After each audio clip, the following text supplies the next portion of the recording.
बहुत समय पहले की बात है। एक गांव में दीनदयाल नाम का एक किसान रहता था। दीनदयाल बहुत ही घमंडी और अभिमानी था। वह थोड़ी सी बात पर भी बिगड़कर गांव में किसी से भी झगड़ा कर लेता था।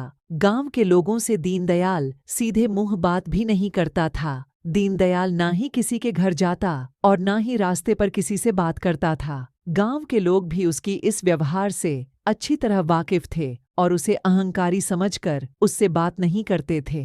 कुछ समय बाद उसी गांव में रामलाल नाम का एक किसान आकर बस गया। वह बहुत सीधा, सरल और परोपकारी आदमी था। सबसे बड़ी नम्रता से बातें करता था, सबकी सहायता किया करता था। गांव के सभी किसान उसे बड़ा आदर करते थे और अपनी कामों में रामलाल से सलाह लिया करते थे। एक दिन गांव के एक किसान ने रामलाल से कहा, भाई रामलाल, तुम कभी भी दीनदयाल के घर मत जाना, उससे दूर ही रहना। वह बड़ा झगड़ालू आदमी है। रामलाल ने हंसते हुए कहा, दीनदयाल ने मुझसे झगड़ा किया तो मैं उसे मार ही डालूंगा।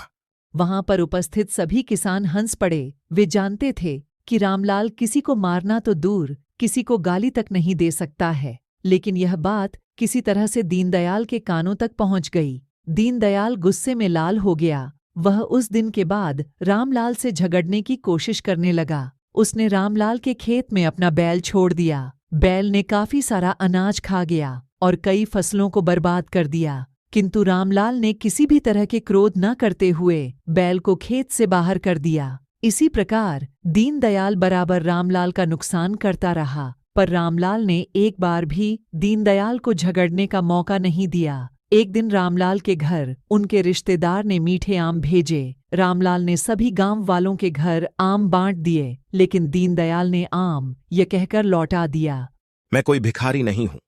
मैं दूसरों का दिया हुआ दान नहीं लेता हूं। एक दिन बारिश के मौसम में दीनदयाल दूसरे गांव से अनाज के बोरी अपने बैलगाड़ी में लाद कर आ रहा था।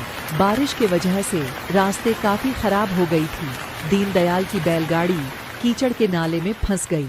दीनदयाल के बैल बहुत ही कमजोर थे। वे बैलगाड़ी को कीचड़ से निकाल नहीं पा रहे थे। इस बात की खबर जब गांव वालों को पड़ी तो वह कहने लगे, अच्छा हुआ जो दीनदयाल की बैलगाड़ी नाले में फंस गई। पड़े रहने दो उस दुष्ट को रात भर नाले में। लेकिन रामलाल ने अपने बैल लिए जो काफी ताकतवर थे और नाले की ओर चल पड़ा। गांव वालों ने उसे रोकते हुए कहा, रामलाल, दीनदयाल ने तुम्हारी इतने नुकसान किया है और तुम फिर भी उसकी मदद करने जा रहे हो। तुम तो कहते थे कि तुम तो उसे मार ही डालोगे। रामलाल ने कहा, आज मैं उसे सचमुच में मार ही डालूंगा। तुम लोग सवेरे उसे देखना। जब दीनदयाल ने रामलाल को अपने बैल लेकर आते हुए देखा तो गुस्से से कहा, तुम अपने बैल लेकर चले जाओ, मुझे किसी की मदद की जरूरत नहीं है। रामलाल ने कहा, तुम्हारा मन करे तो मुझे गाली दो, चाहे तो मुझे मारो। इस समय तुम मुसीबत में हो। तुम्हारी गाड़ी फंसी है और रात होने वाली है। मैं तुम्हारी बात इस समय नहीं मान सकता। रामलाल ने अपने बैलों को दीनदयाल के गाड़ी में लगाया। रामलाल के ताकतवर बैलों ने गाड़ी को नाले से खींचकर बाहर कर दिया। दीनदयाल गाड़ी लेकर घर आ गया। उसके दुष्ट स्वभाव उस दिन से बदल गया। रामलाल ने अपने उपकार द्वारा मेरे दुष्ट स्वभाव को मार ही डाला। अब मैं पहले वाला अहंकारी दीनदयाल नहीं रहा।